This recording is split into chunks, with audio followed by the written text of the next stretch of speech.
नमस्ते। आज आपने अबुजा में अजूबा कर दिया है।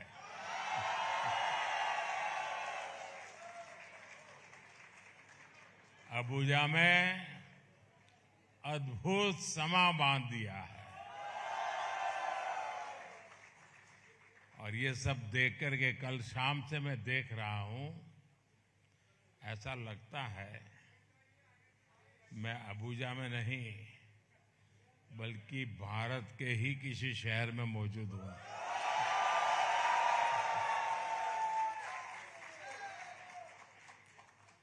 आप में से बहुत सारे लोग लेगोस, कानो, कड़ूना और पोर्ट हारकोर्ट से ऐसे ऐसे अलग इलाकों से अबुजा पहुंचे हैं और आपके चेहरे की ये चमक, आपका ये उत्साह, जितना आप यहां आने के लिए उत्सुक थे उतना ही मैं भी आपसे मिलने का इंतजार करता था।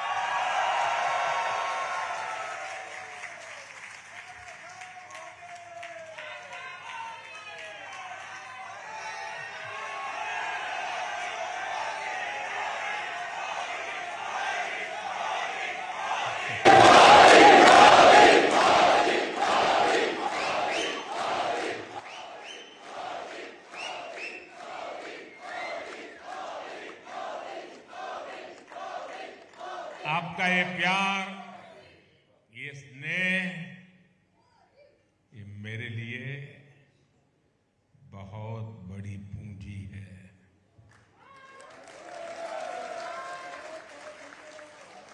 आपके बीच आना, आपके साथ समय बिताना और ये पल जीवन भर मेरे साथ रहेंगे।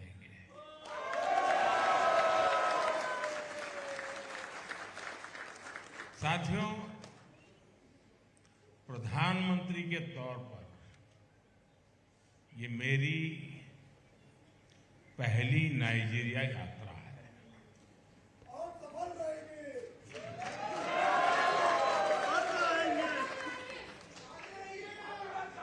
लेकिन मैं अकेला नहीं आया। मैं अपने साथ भारत की मिट्टी की महक लेकर के आया।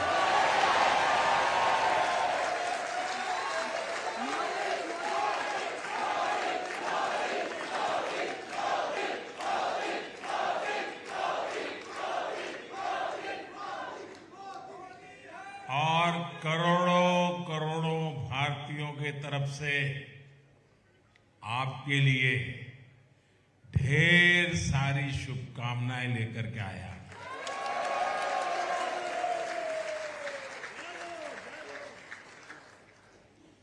भारत की प्रगति से आप खुश होते हैं और यहां आपकी प्रगति पर हर भारतवासी का सीना चौड़ा हो जाता है।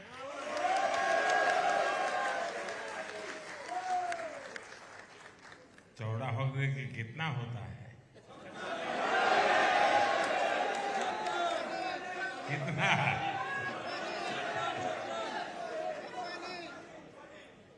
मेरा तो 56 हो जाता है।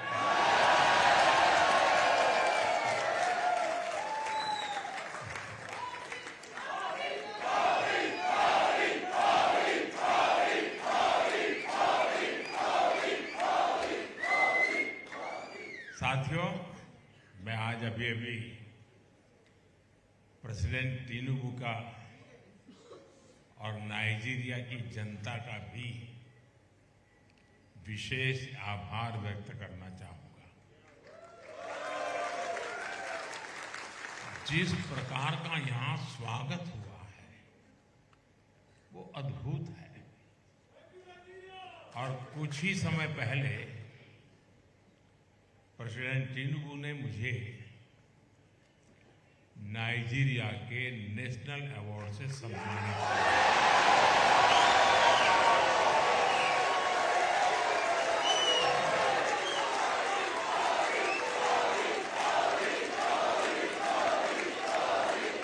ये सिर्फ मोदी का सम्मान नहीं है, ये सम्मान भारत के करोड़ों करोड़ों लोगों का है और ये सम्मान आप सभी का है, यहां रह रहे भारतीयों का है।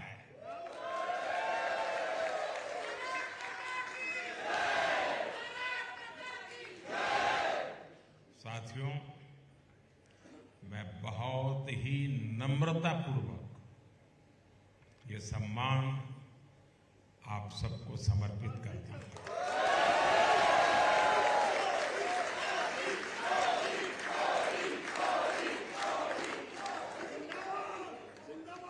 साथियों, प्रेसिडेंट टिनुबू से बातचीत के दौरान वो नाइजीरिया की प्रगति में आपके योगदान की बार बार तारीफ कर रहे थे।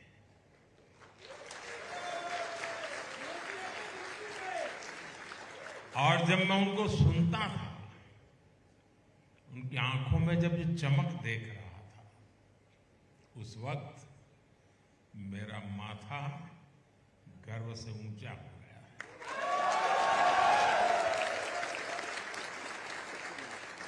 जैसा कोई फैमिली मेंबर करियर में बहुत ऊंचा पहुंच जाता है और जैसे उसके माता पिता को, उसके गांव वालों को उस पर गर्व होता है, वैसे ही भावना से मैं भरा हुआ हूं।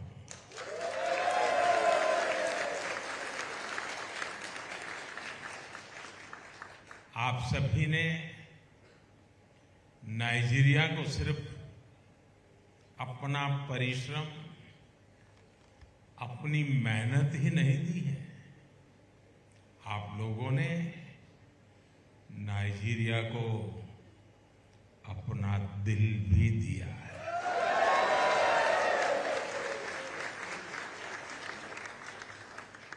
यहां का भारतीय समुदाय हमेशा से नाइजीरिया के हर सुख दुख में साथी रहा है।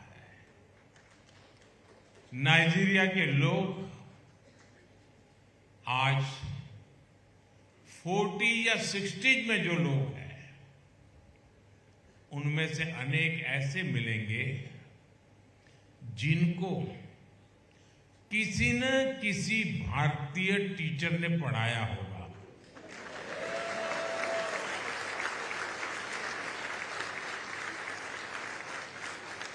यहां बहुत सारे भारतीय डॉक्टर हैं जो नाइजीरिया के लोगों की सेवा कर रहे हैं। नाइजीरिया में कितने ही भारतीयों ने अपना बिजनेस एस्टैब्लिश करके इस देश की विकास यात्रा में सहभागी बने हैं। आजादी से भी बहुत पहले किशन चंद चेलाराम जी यहां आए थे।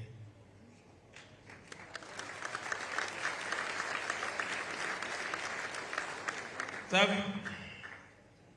ये कोई नहीं जानता था कि उनकी कंपनी नाइजीरिया के सबसे बड़े बिजनेस हाउस में से एक बन जाएगी।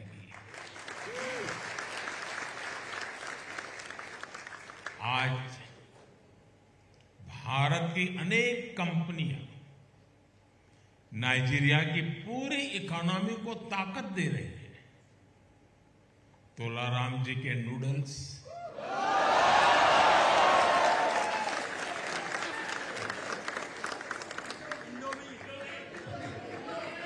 या घर घर में आनंद से खाए जाते हैं।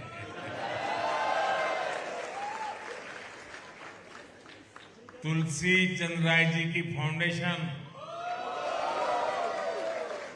नाइजीरिया के लोगों की जिंदगी में रोशनी भर रही है। यहाँ के लोगों के साथ भारतीय कम्युनिटी नाइजीरिया के विकास के लिए कंधे से कंधा मिलाकर चल रही है। और यही तो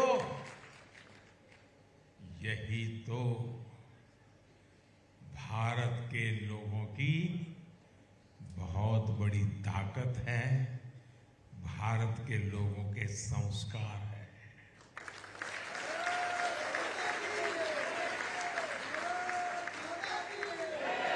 हम दूसरे देश में भले जाएं, लेकिन सर्वहित के अपने संस्कार नहीं भूलते। हम तो वो लोग हैं जो सदियों से अपनी रगों में उन संस्कारों को लेकर के जिए हैं जो पूरे विश्व को एक परिवार मानता है। हमारे लिए पूरा विश्व एक परिवार है। साथियों, आप लोगों ने नाइजीरिया में भारतीय संस्कृति को जो गौरव दिलाया है वो हर तरफ दिखता है। यहाँ के लोगों में योग लगातार पॉपुलर हो रहा है। मुझे लगता है आप लोग नहीं कर रहे, नाइजीरिया के लोग तो कर रहे हैं। ये आपकी ताली से पता चल गया मुझे।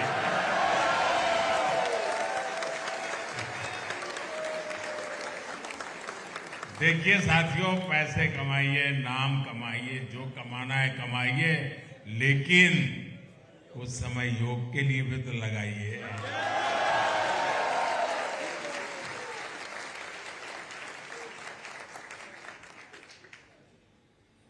और मुझे किसी ने बोला कि यहाँ के नेशनल टीवी पर अब योग का एक वीकली प्रोग्राम दिखाया जाता है। आप लोग तो यहाँ का टीवी नहीं देखते होंगे, आप तो इंडिया का देखते होंगे। वहां कितना पानी आया, आज कहाँ एक्सीडेंट हो गया।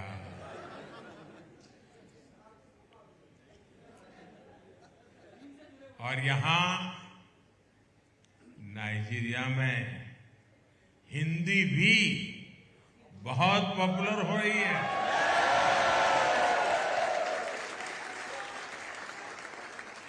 नाइजीरिया के युवा, खासकर कानों के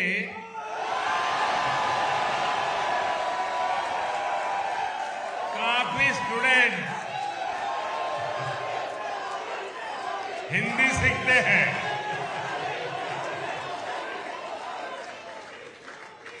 और कानों में तो हिंदी प्रेमियों ने दोस्ताना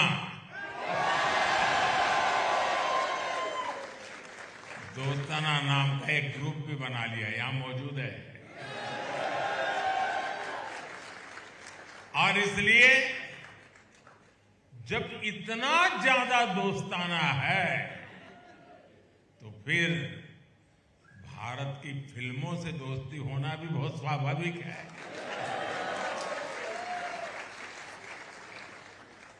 मैं अभी भोजन के समय गप मार रहा था सबके साथ, यहाँ के लोगों से। उनको भारत के सब एक्टरों का नाम मालूम है, सब फिल्मों का नाम। नॉर्दर्न एरिया में लोग भारतीय सोच दिखाने के लिए उमड़ पड़ते हैं। नमस्ते वाला,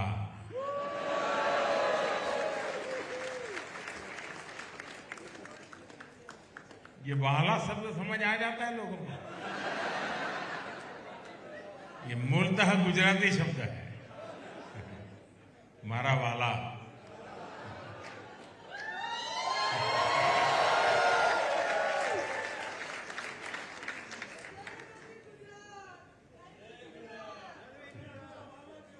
नमस्ते वाला जैसी फिल्में और पोस्टकार्ड जैसी वेब सीरीज यहां खूब पसंद की जा रही है।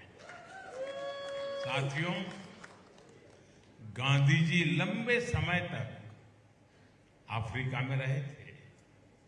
उन्होंने अफ्रीका के लोगों का सुख दुख साझा किया। गुलामी के उस दौर में भारत और नाइजीरिया के लोगों ने आजादी के लिए, उसके जंग के लिए कोई कोर कसर बाकी नहीं छोड़ी। और जब भारत आजाद हुआ तो उसने नाइजीरिया के आजादी के आंदोलन को भी प्रेरित किया।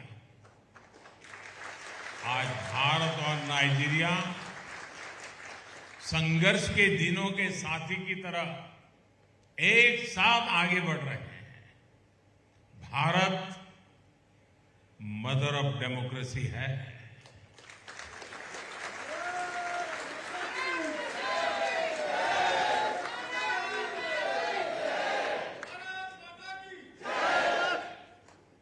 तो नाइजीरिया अफ्रीका की सबसे बड़ी डेमोक्रेसी है। हम दोनों के पास डेमोक्रेसी की समानता है। हम दोनों के पास डायवर्सिटी की समानता है और हम दोनों देशों के पास डेमोग्राफी की ऊर्जा है।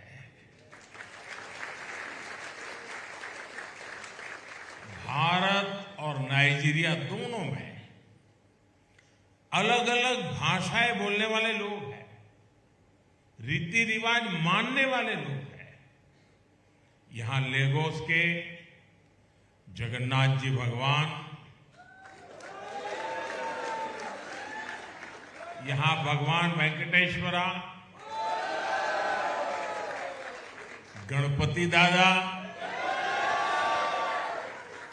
कार्तिकेय मंदिर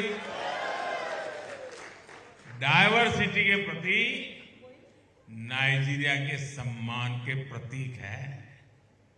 और आज जब मैं आपके बीच आया हूं तो नाइजीरिया की सरकार को इनके निर्माण में सहयोग के लिए मैं हिंदुस्तान वासियों की तरफ से आभार भी व्यक्त करूंगा। साथियों,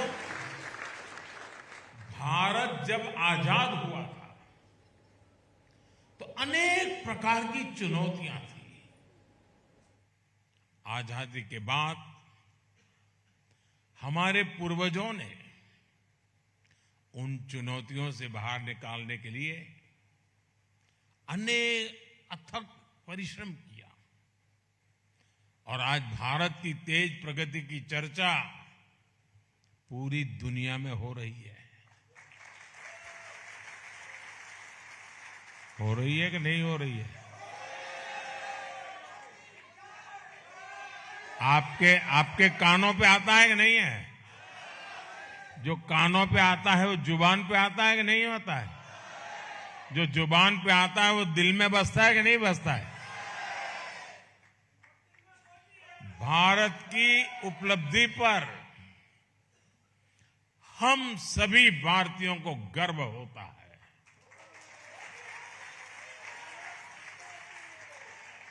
आप बताइए, आपको भी गर्व होता है कि नहीं होता है? जब भारत का चंद्रयान चंद्रमा पर पहुंचा तो आपको गर्व हुआ कि नहीं हुआ? आप भी उस दिन आंखें फाड़ करके टीवी के सामने बैठे थे। जब भारत का मंगलयान मंगल पर पहुंचा तो आपको गर्व हुआ कि नहीं हुआ? जब आप made in India fighter plane Tejas को देखते हैं, जब आप made in India aircraft carrier INS Vikrant को देखते हैं तो आपको गर्व होता है कि नहीं होता? आज भारत स्पेस सेक्टर से लेकर मैन्युफैक्चरिंग तक, डिजिटल टेक्नोलॉजी से लेकर के हेल्थ केयर तक दुनिया के बड़े बड़े देशों का मुकाबला कर रहा है।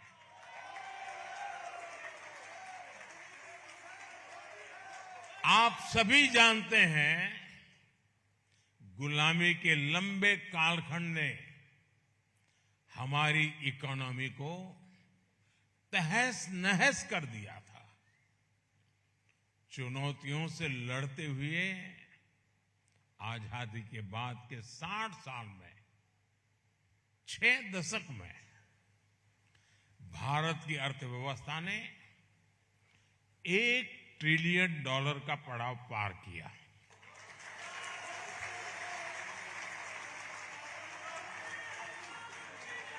कितने वर्षों में? भूल गए। कितने वर्षों में? कितने दशक? 6 दशक में कितना? मैं कोई टीचर नहीं हूं, मैं ऐसे ही पूछ रहा हूं। हम भारतीय डटे रहे और ताली अब बजानी है। ऐसे ही बजाओगे क्या?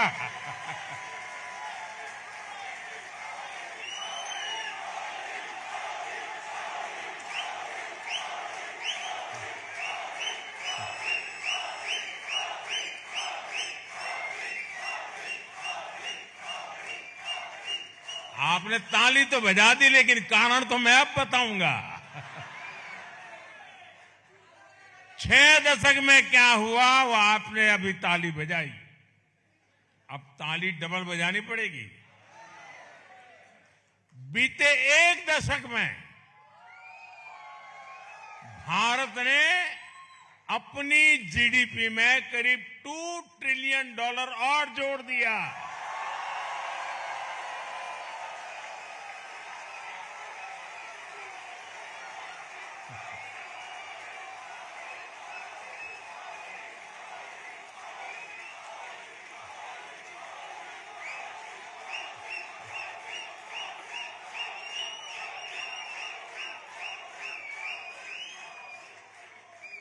दस सालों में भारत की इकोनॉमी का साइज 2 गुना हो गया है, डबल।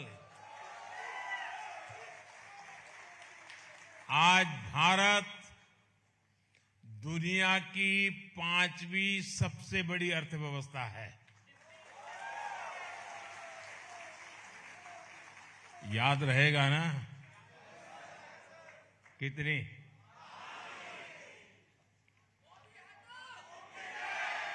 और वो दिन दूर नहीं जब भारत $5 ट्रिलियन की इकोनॉमी बन जाएगा।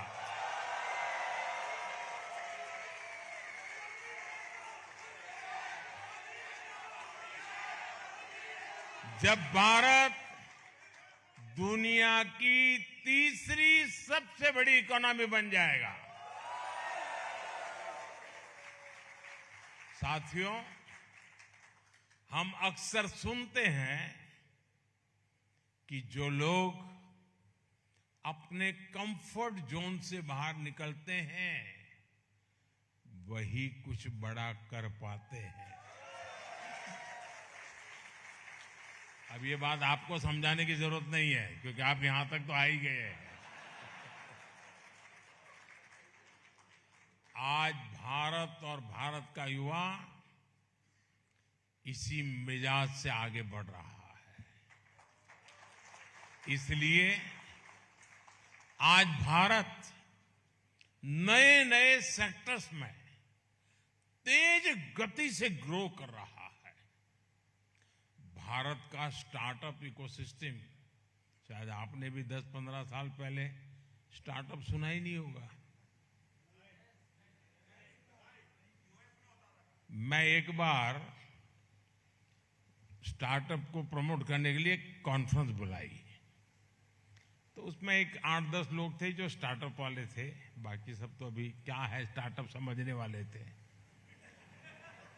तो उसमें बंगाल की एक बेटी वो अपना अनुभव शेयर करने के लिए खड़ी हुई, क्योंकि मुझे लोगों को समझाना था ये कौन सी नई दुनिया है।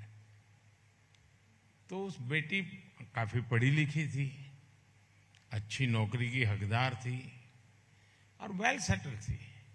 उसने सब कुछ छोड़ दिया। तो उसने अपना अनुभव बताया। वो बंगाली थी। तो वो अपने गांव गई। उसने माँ को कहा कि माँ मैंने तो सब छोड़ दिया, नौकरी वोकरी छोड़ दिया। तो माँ से क्या? तो बोले क्या करोगी? तो बोले स्टार्टअप करोगी। तो बोले महाविनाश। लेकिन आज यही हमारे नौजवान कंफर्ट जोन से बाहर निकलकर नए भारत के लिए नए सॉल्यूशन पर काम करने की ठानी और नतीजा क्या शानदार निकला है।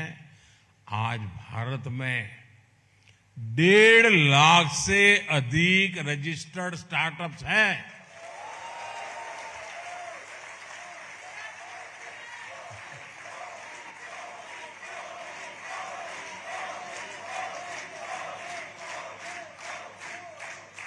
जिस स्टार्टअप्स का नाम सुनते ही मां चिल्लाती थी कि महाविनाश, वही स्टार्टअप आज कह रहा है महाविकास।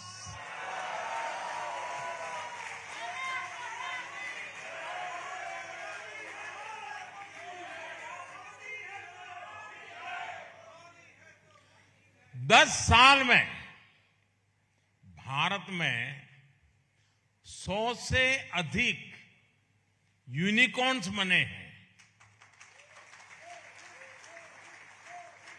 जरा मैं विस्तार से बताऊंगा तो तालियां ज्यादा बजेगी। एक यूनिकॉर्न यानी 8 से 10 हजार करोड़ रुपए की कंपनी।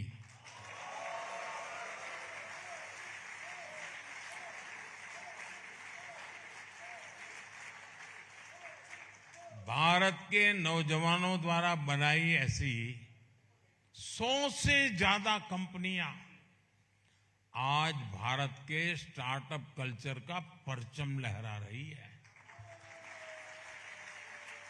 और ये क्यों हुआ? क्यों हुआ ये सब?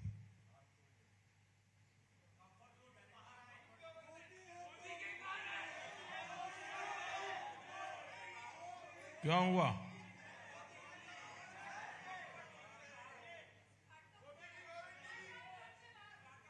ये इसलिए हुआ कि भारत अपने कंफर्ट जोन से बाहर निकल गया।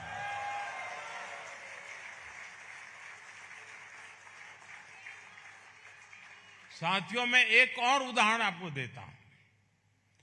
भारत हमेशा अपने सर्विस सेक्टर के लिए जाना जाता है। ये हमारी इकोनॉमी का एक स्ट्रांग पिलर रहा है। लेकिन हम इतने से ही संतुष्ट नहीं हुए। हमने कंफर्ट से बाहर निकलकर हमने एक वर्ल्ड क्लास मैन्युफैक्चरिंग हब बनाने की ठानी। हमने मैन्युफैक्चरिंग इंडस्ट्री को जबरदस्त बढ़ावा दिया। आज भारत दुनिया के सबसे बड़े मोबाइल फोन मैन्युफैक्चरर में से एक है।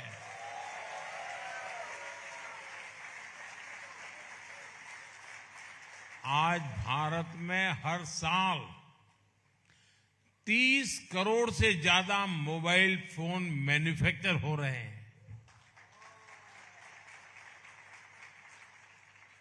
यानी नाइजीरिया को जितने चाहिए उससे ज्यादा।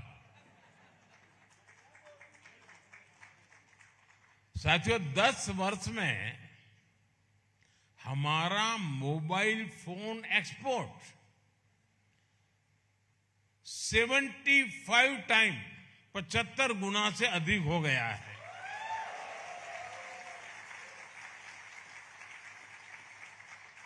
इन्हीं 10 सालों में भारत का डिफेंस एक्सपोर्ट ये करीब करीब 30 गुना बढ़ गया है।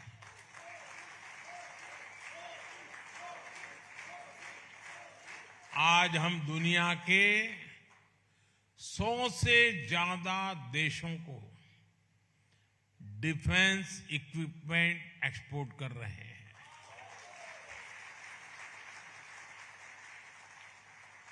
साथियों, स्पेस इंडस्ट्री में तो भारत जो कमाल कर रहा है उसकी प्रशंसा तो दुनिया भर में हो रही है। भारत ने ठाना है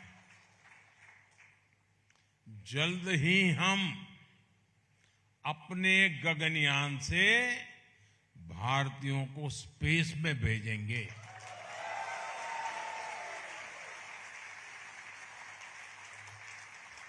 भारत अंतरिक्ष में स्पेस स्टेशन भी बनाने जा रहा है।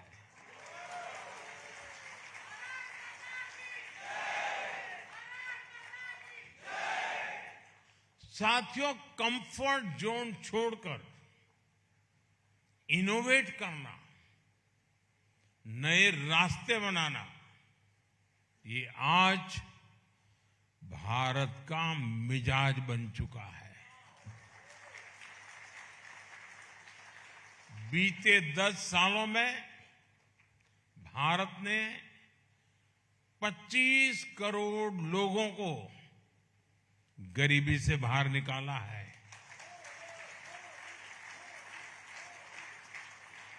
इतने सारे लोगों का गरीबी से बाहर आना ये दुनिया के लिए बहुत बड़ी प्रेरणा है। ये हर देश के लिए एक उम्मीद जगाता है। अगर भारत ने किया है तो हम भी कर सकते हैं। आत्मविश्वास से भरा भारत आज एक नई यात्रा पर निकल पड़ा है। लक्ष्य है विकसित भारत बनाना।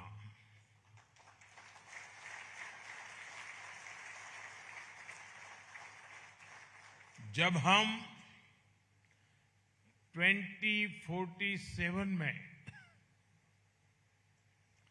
आप में से जो लोग बुढ़ापे में रिटायर्ड होकर के सच में या कोई बढ़िया जिंदगी जीना चाहते हैं, तो मैं काम अभी से कर रहा हूं आपके लिए।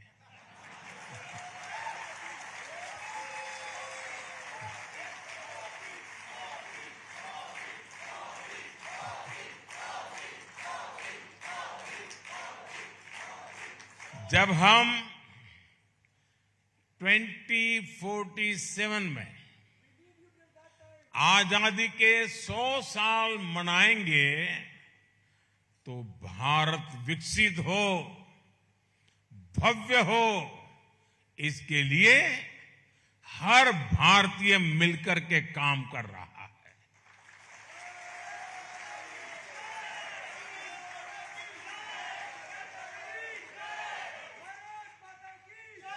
और इसमें नाइजीरिया में रह रहे आप सब लोगों की भी बहुत बड़ी भूमिका है। साथियों, ग्रोथ हो, पीस हो, प्रॉस्पेरिटी हो या फिर बात डेमोक्रेसी की, दुनिया के लिए भारत एक नई उम्मीद बनकर उभरा है।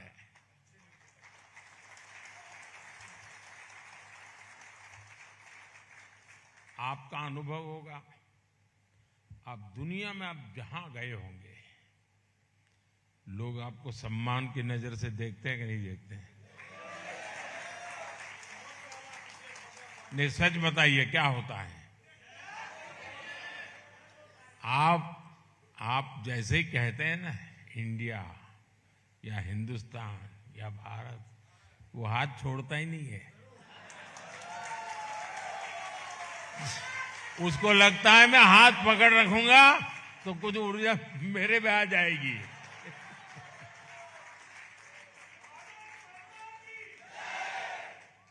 साथियों, दुनिया में कोई भी मुश्किल आती है तो भारत विश्व बंधु के तौर पर फर्स्ट रिस्पॉन्डर बनकर वहां पहुंचता है।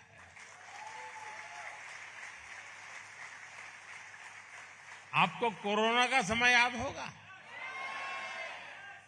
उस समय दुनिया में कितना हाहाकार मचा था।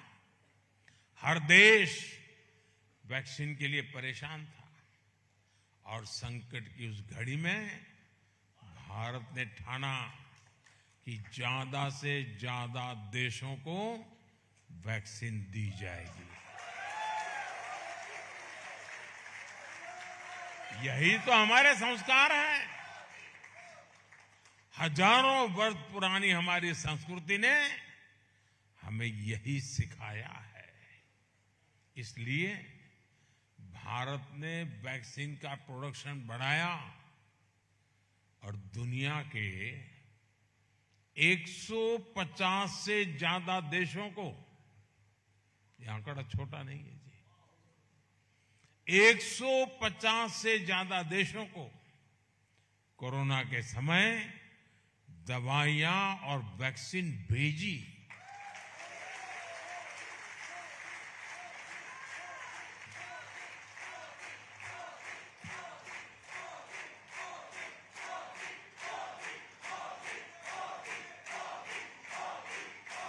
नाइजीरिया समेत अफ्रीका के कितने ही देशों में भारत के इस प्रयास से हजारों लोगों का जीवन बचा।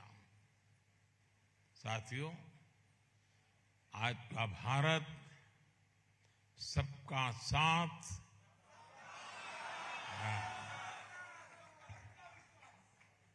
सबका साथ सबका विकास पर यकीन करता है। मैंने नाइजीरिया समेत अफ्रीका के फ्यूचर ग्रोथ के एक बड़े केंद्र के रूप में देखा है। पिछले 5 साल में ही हमने अफ्रीका में 18 नई एम्बेसी शुरू की है।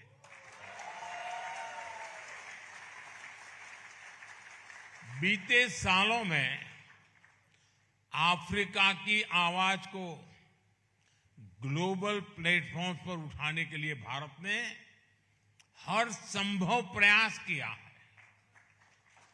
इसका एक शानदार उदाहरण तो आपने पिछले साल ही देखा है, जब भारत को पहली बार G20 की प्रेसिडेंसी मिली तो हमने अफ्रीकन यूनियन को परमानेंट मेंबर बनाने के लिए पूरा जोर लगा दिया और भारत को उसमें सफलता भी मिली। मुझे खुशी है कि G20 के हर मेंबर देश ने भारत के इस कदम को भरपूर समर्थन दिया और भारत के निमंत्रण पर नाइजीरिया ने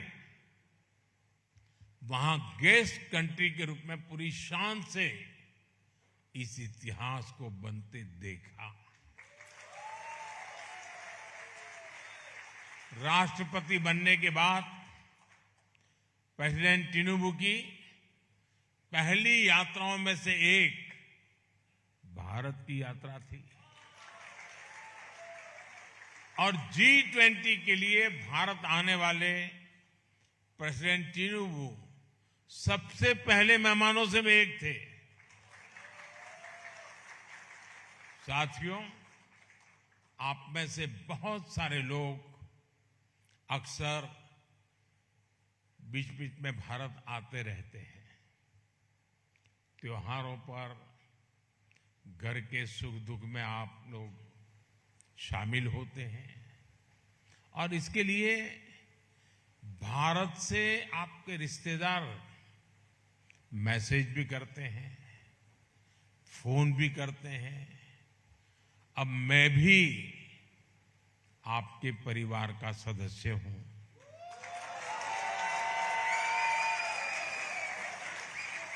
खुद आपके बीच हूं,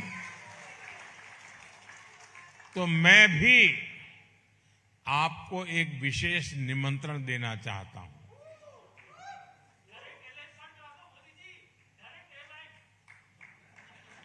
अगले वर्ष जनवरी में भारत में अनेक उत्सव एक साथ आने वाले हैं। जनवरी महीने में हर वर्ष हम 26 जनवरी को रिपब्लिक डे के रूप में मनाते हैं दिल्ली में, देश में। जनवरी महीने के दूसरे हफ्ते में प्रवासी भारतीय दिवस भी मनाया जा रहा है और इस बार ये प्रवासी भारतीय दिवस भगवान जगन्नाथ जी के चरणों में उड़ीसा की धरती पर होने वाला है। इसमें पूरी दुनिया से आप जैसे साथी भारत में जुटने वाले हैं। अगले साल 13 जनवरी से 26 फरवरी तक 45 दिन प्रयागराज में महाकुंभ भी होने जा रहा है। भारत आने की इतनी सारी वजह है, एक साथ है। एक बड़ा ही सुखद संयोग आपके लिए बना हुआ है। आप इस दौरान भारत आएं, अपने बच्चों को भारत लाएं और जो नाइजीरियन दोस्त भी है उनको भी साथ लाएं और प्रयागराज से पास में है अयोध्या जी है,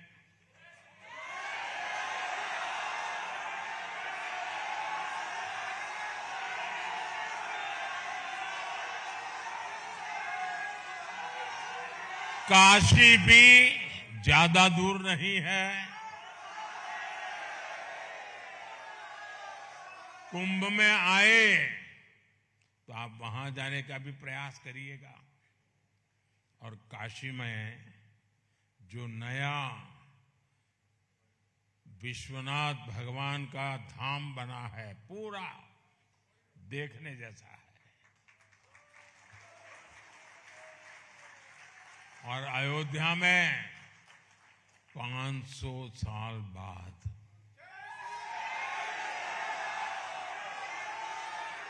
500 साल बाद प्रभु श्री राम का भव्य मंदिर बना है।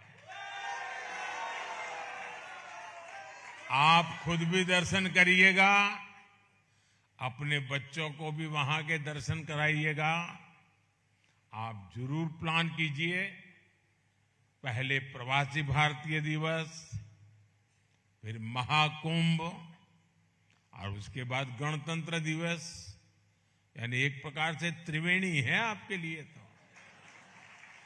ये भारत के विकास और विरासत से जुड़ने का बहुत बड़ा अवसर है। मुझे पूरा विश्वास है कि आपको पहले भी यात्राएं हुई होगी, बहुत बार आए होंगे, लेकिन मेरे शब्द लिख रखिए, ये यात्रा आपके जीवन की अमूल्य याद बन जाएगा। आपके जीवन का एक बहुत बड़ा आनंद का सौभाग्य होगा। एक बार फिर आप सबने, कल से मैं आया हूं तब से आज तक जो उमंग, उत्साह, प्यार दिखाया है, इतना समय निकाला है, मुझे आप सबके दर्शन करने का सौभाग्य मिला है। मैं आप सबका बहुत बहुत आभारी हूं। मेरे साथ बोलिए भारत माता की, भारत माता की, भारत माता की। बहुत बहुत धन्यवाद।